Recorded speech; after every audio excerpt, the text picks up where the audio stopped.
In the dark lands of old Ireland, where black mountains touch angry skies and lightning cuts through darkness like angry gods, there lived a cursed warrior whose pain brought storms. Finn the Stormbound came back from the blood wars carrying more than battle scars. He carried a curse that turned his anger into real thunder and his sadness into freezing rain. On this night with no moon, as wild storms raged across the land, Finn stood at the edge of Death Lake, a deep hole of black water where old gods once fought demons. The lake spread before him like a wound in the earth, its black surface showing only the red lightning that split the sky. Here, where magic was strong and dark power beat under the stones, Finn looked for the only peace he knew, the peace that might come with death. The storm above matched the storm in his soul. Each lightning flash lit up the battle scars covering his body like a map of pain. White lines where demon claws had cut his skin, burn marks where shadow fire had touched him. But deeper than any body wound was the empty hole where his heart once beat with hope. Then, in the calm center of the magic storm, something impossible caught his eye. Hidden among the sharp black rocks lay a cloak that seemed made from starlight itself, each feather glowing with soft silver light that pushed back the heavy darkness. When his scarred hands touched the holy cloth, power rushed through him like liquid lightning. The curse mark on his chest, a moving black symbol that beat with his heart, flickered and grew dim for the first time in years. But his moment of peace broke as an otherworldly scream cut through the night. Through the swirling mist that rose from the lake's magic depths came a figure of scary beauty. She moved like liquid moonlight, her skin pale as death, but glowing with inner light. Her hair fell in waves of silver white that seemed to hold captured starlight, and her eyes were deep purple, like the empty space between worlds, holding depths that spoke of space secrets and old sadness. She searched the shore with desperate anger, her hands trailing wisps of silver light as they moved. When she cried, her tears fell like liquid diamonds, each one hissing when it hit the cursed ground. "Where are you?" Her voice carried across the water like music made of wind chimes and far thunder. I cannot live another night without you." Finn watched from the shadows, understanding flooding through him like ice water. This was no human woman. This was a creature from the between worlds, a being of power and magic whose very presence made the air shimmer with otherworldly energy. And the cloak in his hands, it belonged to her. For a heartbeat that lasted forever, he fought with his nature. The warrior's way said he must help those in trouble, but the cursed man,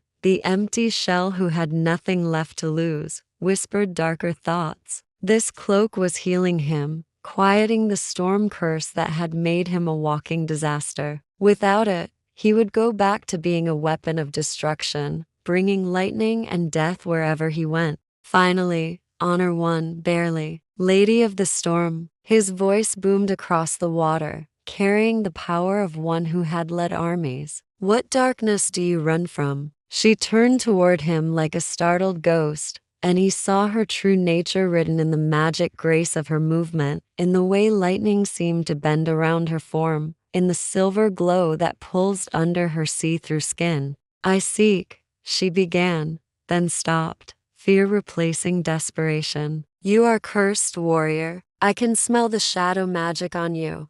See the storm mark burning under your shirt. Why would one bound to darkness offer help to a daughter of light? Because, Finn said, stepping into the lightning's glow so she could see his face, scarred, haunted, but honest. Sometimes light and darkness need each other to survive. The creature who called herself Lirelai, the storm singer, last of the swan guards, was dying. Not the clean death of battle that Finn knew, but a space dissolving that would scatter her very soul across many worlds. Without her cloak of binding, the magic thing that tied her immortal soul to physical form, she would fade into nothing more than whispers in the wind. 3 days, she whispered, as they found shelter in the ruins of an old temple, its black stone walls carved with warnings in a language older than human words. Without my cloak, I have 3 days before the void takes me. Lightning lit up the temples inside,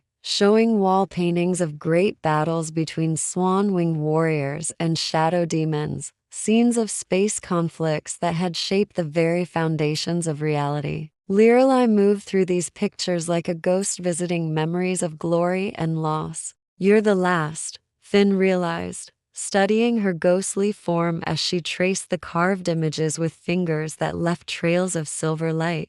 "The last swan guard, yes."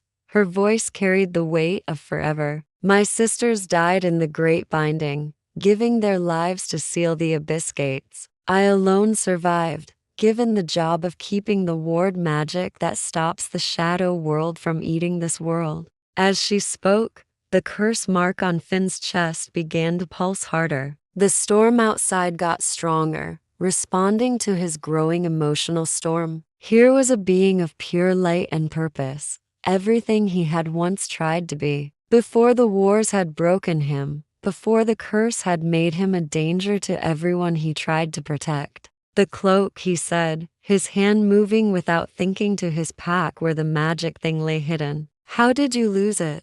Lirelai's face darkened, and for a moment, the silver glow around her flickered like a dying flame. "I was betrayed by one I trusted above all others, my bonded mate, Theron the Void Touched. He stole my cloak while I slept, planning to use its power to break the old seals and free his shadow masters from their prison." The temperature in the temple dropped suddenly, frost forming on the old stones as her power shook with her anger and pain. "But something went wrong," she continued, ice crystals falling from her breath. "The cloak rejected him, tore itself from his hands and vanished into the human world.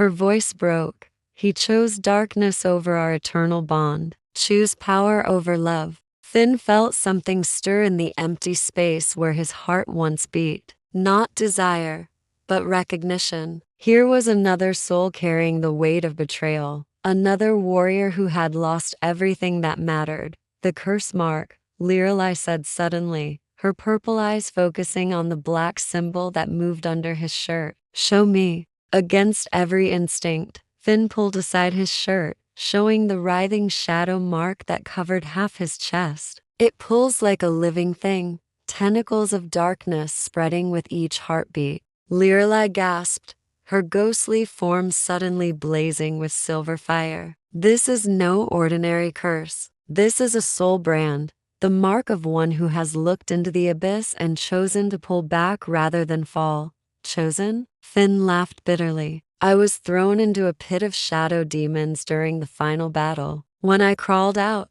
this thing was eating me alive from the inside." "No," she said firmly, moving closer. "The soul brand only appears on those who had the power to embrace the darkness completely, but chose not to. You could have become something terrible, couldn't you? A shadow lord, a bringer of the end times. But you chose to stay yourself, even if it meant carrying this curse forever."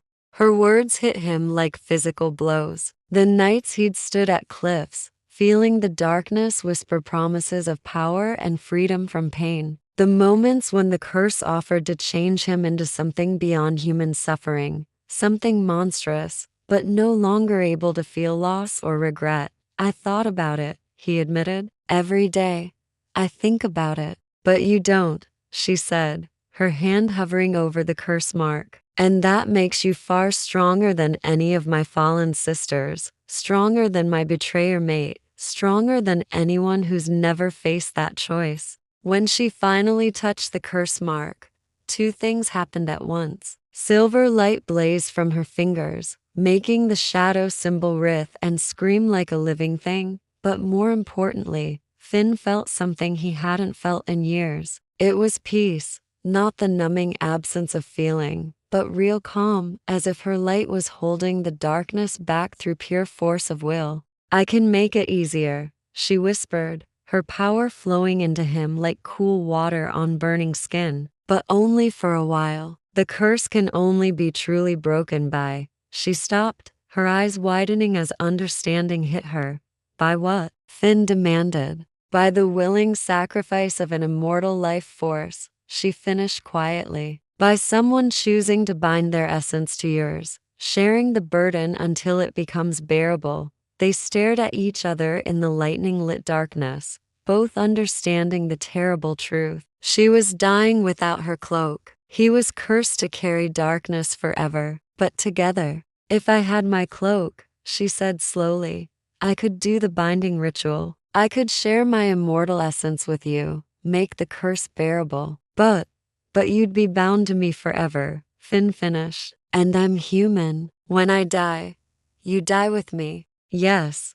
Then it's impossible, he said, though every part of his being screamed against the words. I won't doom you to death just to ease my own suffering. Lirelai was quiet for a long moment, her purple eyes searching his face. What if, she said finally, being human, bound to love, is better than being immortal, bound to duty? What if choosing to live fully for a short time is better than existing emptily forever? Before he could answer, the temple walls began to shake. Outside, the storm was getting stronger beyond natural limits, and through the old stone came a sound that made both their souls pull back, the hunting cry of shadow demons. They've found me, Lirelai whispered, her form beginning to flicker as terror weakened her already fading power. Theron's masters. They're coming to finish what he started.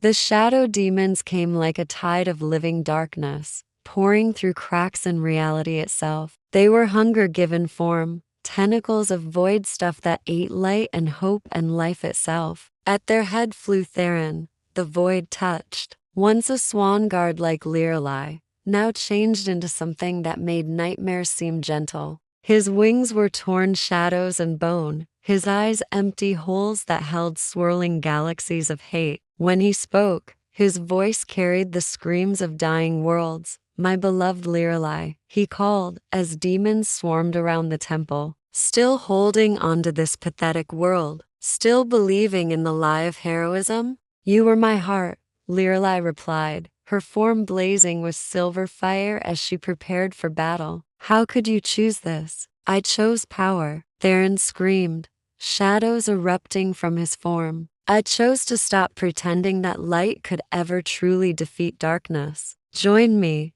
and we can rule the void together. Never. The battle that followed was beyond human understanding. Light and shadow clashed in ways that bent reality, while lightning split the sky in patterns that spelled doom in a dozen old languages. Finn fought beside Lirelai, his sword wrapped in her silver fire, but he could see they were losing. Without her cloak, she was getting weaker with every spell cast, every demon destroyed. The cloak, she gasped, as a demon's claw raked across her ghostly form, leaving wounds that bled starlight. Finn, I know, he said, and pulled the swan cloak from his bag. The moment it appeared, power exploded across the battlefield. The cloak blazed like a newborn star, its light driving back the shadow demons and making Theron shriek in rage and pain. But Finn didn't give it to Lirelai yet. The binding ritual, he said, wrapping the cloak around both their shoulders as demons pressed closer.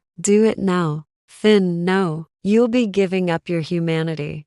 I'll be gaining everything that matters, he said, and kissed her as the world exploded into silver fire around them. The binding was unlike anything either had imagined. Their souls merged and intertwined, his humanity tempering her immortality, her light balancing his darkness. The curse mark on his chest changed, shadow and silver weaving together into something new, not the absence of darkness or light, but the perfect balance between them. When the change completed, they stood together, wrapped in stormlight, silver lightning that carried both the fury of tempests and the gentleness of starfall. Finn's eyes now held flecks of purple starlight, while Lirelai's ghostly form had gained the solid warmth of human flesh. Theron and his demons pulled back as if struck. Impossible, he shrieked. The old laws forbid. The old laws, Lirelai said, her voice now carrying harmonics of both immortal power and human emotion, speak of love as the greatest magic of all. And love, she continued, silver fire building around her, always finds a way. The final battle lasted only moments. United in purpose and power, Finn and Lirelai unleashed a storm of such size that it tore holes in the fabric of reality itself. Shadow demons were banished back to the void, while Theron faced the true power of willing sacrifice and unified souls, simply dissolved. His stolen darkness no match for their chosen light. As quiet fell over the battlefield, the two lovers stood in the ruins of the old temple, forever changed, but finally whole. The swan cloak had become part of them both, no longer magic things, but living symbols of their bond. What happens now? Finn asked, amazed at how his voice carried new harmonics, how his curse mark had become a thing of beauty rather than pain. Now, Lirelai said, her smile bright with joy and infinite possibility, we guard this world together, immortal enough to matter, human enough to love fully. We become the storm that protects rather than destroys. And in the dawn light that followed the supernatural storm, as reality settled back into its proper patterns and the world continued its old dance between light and shadow, two souls, bound by choice rather than fate, stood ready to face whatever darkness might threaten the world they had chosen to protect. For they had learned the greatest truth of all, that love is not weakness, but the ultimate strength, not binding, but the most perfect freedom, not the end of individual power, but the beginning of something infinitely greater.